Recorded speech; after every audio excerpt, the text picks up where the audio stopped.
Hamas गज़ा में हुकूमती और इंतज़ामी उमूर से मुकम्मल दस्तबरदारी पर तैयार हो गई। हमास के सियासी ब्यूरो के सरबराह बासिम नईम ने कहा कि गज़ा जंग बंदी का मुआहदा सलामती काउंसिल की मंजूरी के बाद बैनुल-अक़वामी मनसूबा बन चुका। हमास आलमी क़वानीन की पासदारी पर यकीन रखती है। उन्होंने गज़ा के इंतज़ाम के लिए बाइख्तियार फ़लस्तीनी इदारे के क़याम और क़ाबिज़ फोर्सेस की मुकम्मल इनख़ला की ज़रूरत पर जोर दिया।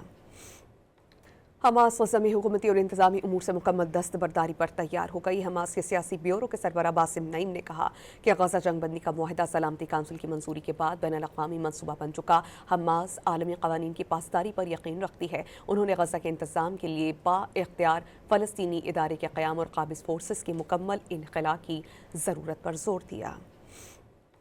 हमास गज़ा में हुकूमती और इंतज़ामी उमूर से मुकम्मल दस्तबरदारी पर तैयार हो गई। हमास के सियासी ब्यूरो के सरबराह बासिम नईम ने कहा कि गज़ा जंग बंदी का मुआहदा सलामती काउंसिल की मंजूरी के बाद बैनुल-अक़वामी मनसूबा बन चुका। हमास आलमी क़वानीन की पासदारी पर यकीन रखती है। उन्होंने गज़ा के इंतज़ाम के लिए बाइख्तियार फ़लस्तीनी इदारे के क़याम और क़ाबिज़ फोर्सेस की मुकम्मल इनख़ला की ज़रूरत पर जोर दिया।